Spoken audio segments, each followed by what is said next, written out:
He didn't even call me. After everything, after the deployments, the surgeries, the years I spent dodging bullets and burying brothers in arms, I opened my phone and saw one message from my father.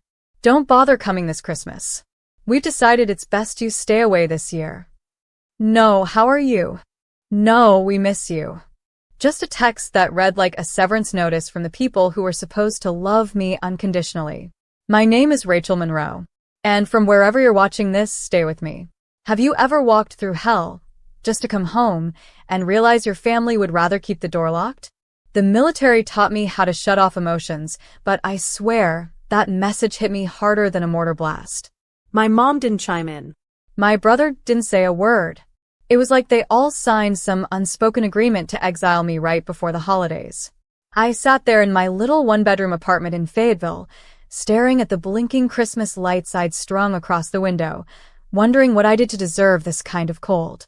I typed just one word back. Fine. And I meant it. Not in the way you say fine when you're hurting and want someone to ask again. No, this was the final kind of fine. The you won't get another chance to hurt me kind. I closed my laptop, deleted the airline ticket I'd bought 3 weeks earlier, and poured myself a glass of red. I toasted the air. To family. 5 days later, I woke up to 10 missed calls. One was from my brother, one from my dad, from my mom, and one from their lawyer. That was the one that made my heart pause. Because by then, it was too late to undo what I'd already set in motion. Too late to unsay what they'd said. Too late to unwrite the letter I'd mailed. They thought I'd come back like I always did, loyal, forgiving, hungry for scraps of love. But this time, I wasn't the girl who left. I'd come home, wearing a different kind of armor. And they were about to learn just how dangerous a daughter can be when she finally stops trying to earn her father's love. Let me take you back. Before the silence, before the text, before the betrayal that cemented everything. I was 18 when I enlisted. My father didn't hug me at graduation. He just said, "Try not to embarrass yourself out there." That was his love language, criticism disguised as advice. But I didn't join to make him proud. I joined because I needed to believe I was worth something. Because home never felt safe, not with the way he looked at me, like I was a burden he hadn't asked for. When I made sergeant, I flew home that Christmas, hoping for some kind of acknowledgement. He asked me to shovel the driveway before I even took my boots off. No, congrats. No, we're proud of you. Just grab a coat. Mom? She was a ghost of the woman I needed her to be. Always wringing her hands, whispering, "Just don't make him angry."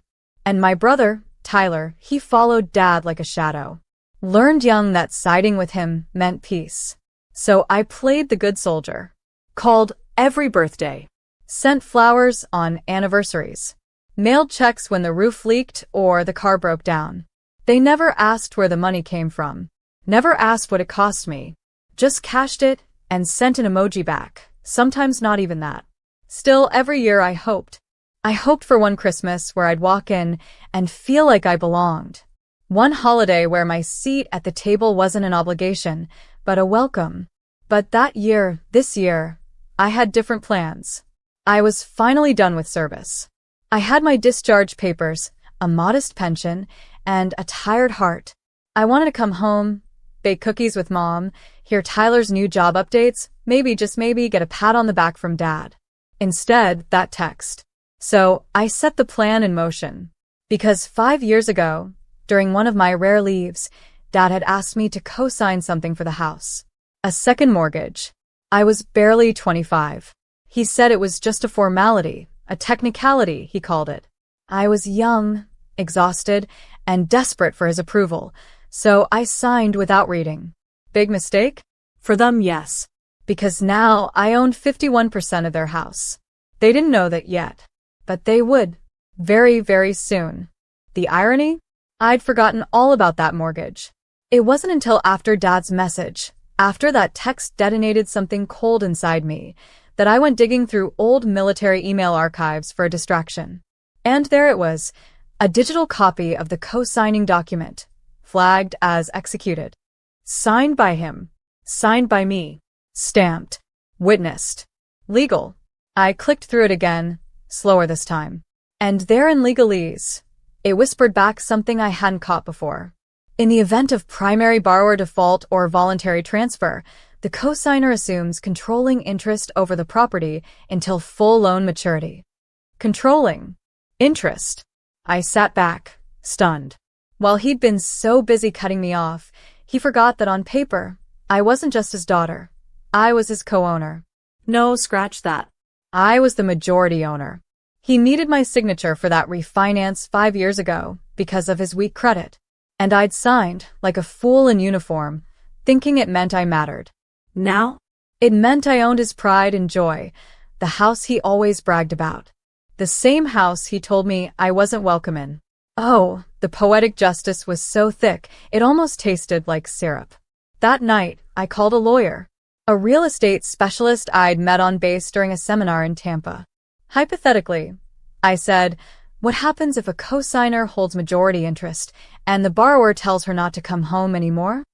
There was a pause, then a chuckle. They shouldn't have told her that. Because if she wants to take control of the property, she can. I didn't tell my family anything. Instead, I drafted a letter. Not a dramatic one. Just the facts. Calm, polite, formal. Effective immediately, I will be exercising my controlling interest as cosigner and legal partial owner of the property located at 12 Windmere Lane. All legal rights and responsibilities will be enacted through counsel. You will be contacted shortly. I mailed it certified. Old school. Intentional. Let them open it together. Let them feel it. Then I booked myself a quiet cabin for Christmas in the Smoky Mountains. Snow falling. Fire crackling. Phone off. 5 days later, I turned it on. 10 missed calls. 1 from a lawyer. And I smiled. Not out of revenge, no. Out of clarity. For the first time in my life, I didn't need their permission to come home. I was home. Because they were living in a house that legally belonged to me. Tyler called first. Ratch. What the hell is this? Dad's freaking out. He's talking about lawyers and eviction notices. What are you doing? I took a sip of my coffee and stared at the snowy hills outside my cabin. I'm executing my rights, I said calmly.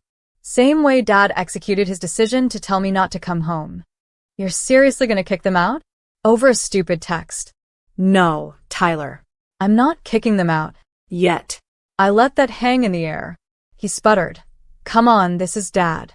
You know how he is. Yes. I do. That's why I'm doing this. Because here's the thing. Sometimes the people who hurt you the most never think you'll fight back. They rely on your silence. Your need. Your hope for crumbs.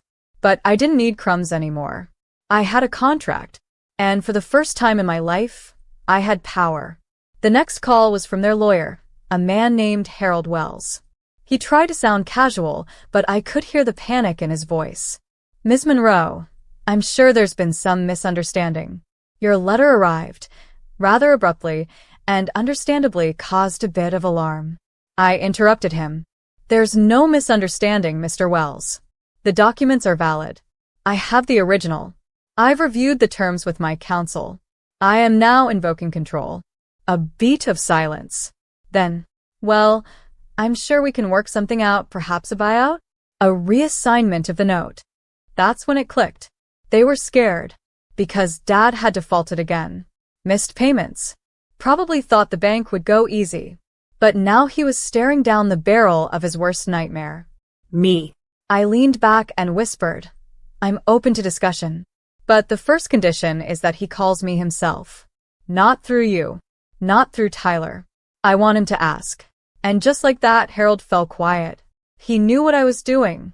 It wasn't about the house. It was about acknowledgement. I hung up and looked around the cabin. There was no tree. No stockings. No smell of cinnamon or roasted ham. But it was peaceful. And that peace? I earned it. With scars. With years. With silence. They didn't know it yet, but I was done being the soldier daughter they could ignore. Now, I was the landlord. And Christmas was about to get very, very uncomfortable back home. Christmas morning, I woke up to another call, this time from Mom. Rachel, she whispered, her voice trembling like a kettle on the edge of boil. Please don't do this. Your father's furious. He hasn't slept. Tyler's barely speaking. Can't we just move past it? Move past it?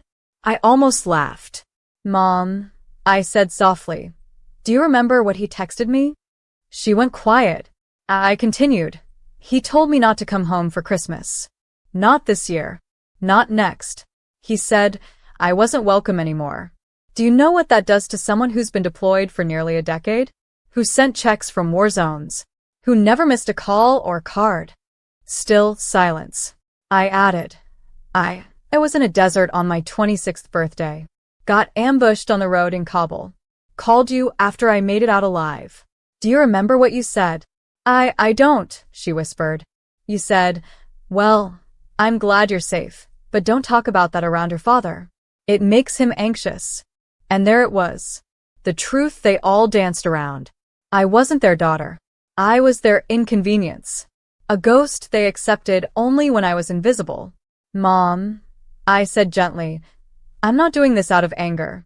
I'm doing it because I finally realized I was never going to be welcomed back unless I brought something to the table. She sobbed then, raw, helpless sobs, and begged me to reconsider. But I didn't cave. Not this time. Because what they didn't know was that I had already filed the legal paperwork. A notice of possession change. It was scheduled for delivery that afternoon. And the cherry on top? I'd hired a property management company, run by a veteran friend of mine from base, to take over operations. They would show up the next day for a formal inspection, not to kick anyone out. Yet. But to let them know, this wasn't their home anymore. That afternoon, I sat by the fireplace, wrapped in a thick sweater, and watched the flames dance. No gifts, no family, but there was peace, and justice, and something sweeter than any holiday carol. Control. I didn't blow up their world out of revenge. I simply reminded them whose name was on the deed. And this year, for once, Christmas belonged to me.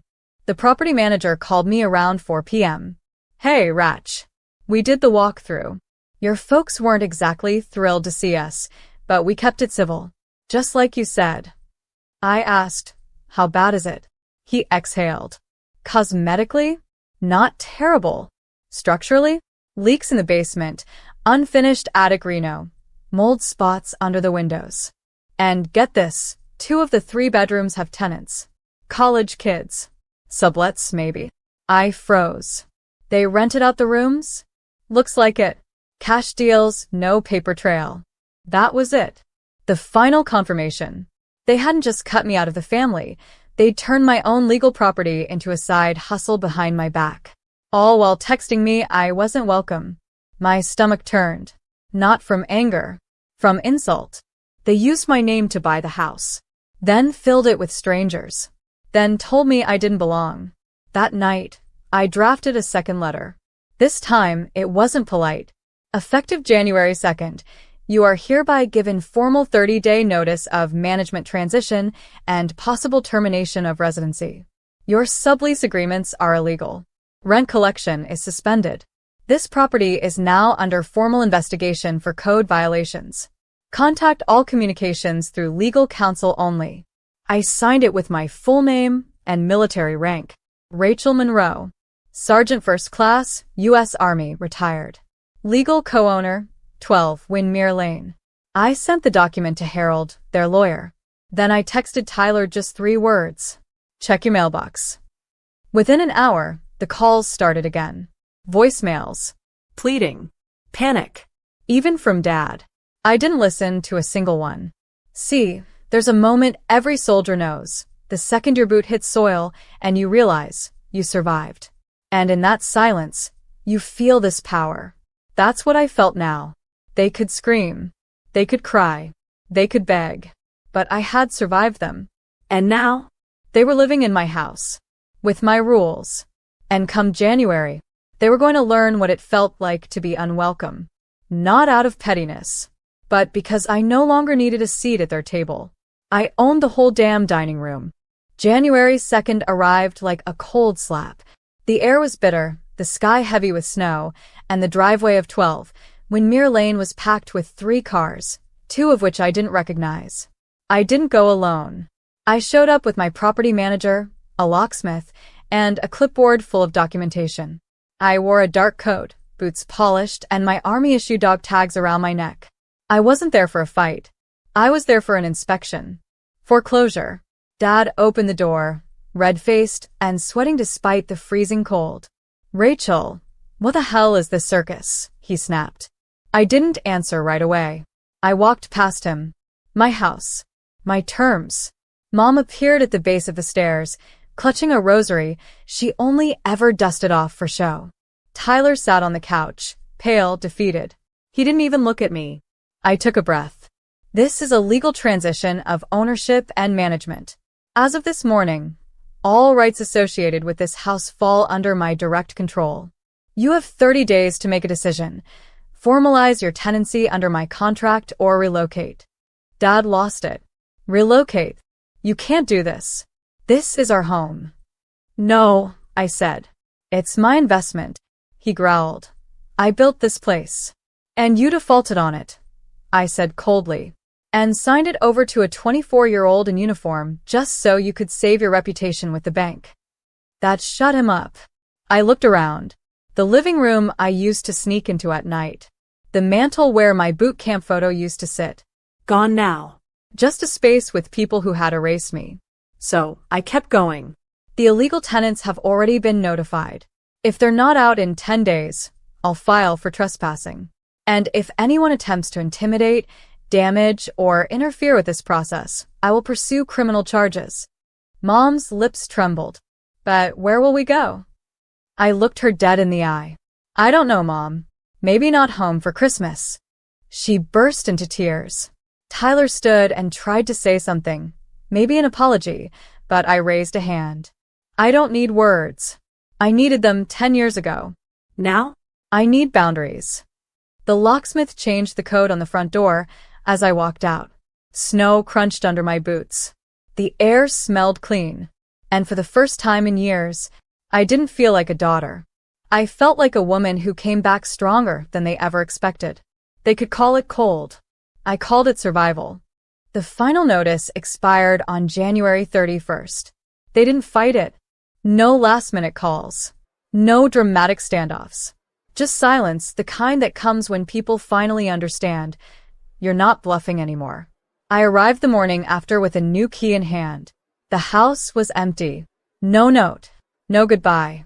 Just a hollow echo as I stepped through the front door, where once I'd stood in uniform, praying for welcome and received exile instead. I walked the room slowly. In Tyler's old room, I found a duffel bag tag from some ski trip I was never invited to. In the living room, a deep scratch across the floor where the coffee table used to sit, the one I bought at 19 with my first deployment check, and they claimed was alone. I stared at that scar in the wood for a long time. Not angry, just aware of how deep damage can go when no one sees you bleed. I didn't cry. Instead, I opened the back door, let the cold wind swirl through, and stood there with the winter sun on my face. This wasn't revenge. Not really. It was restoration. Of boundaries. Of dignity. Of a name they tried to write out of the family story. I turned the place into transitional housing for female veterans. Young women with stories like mine.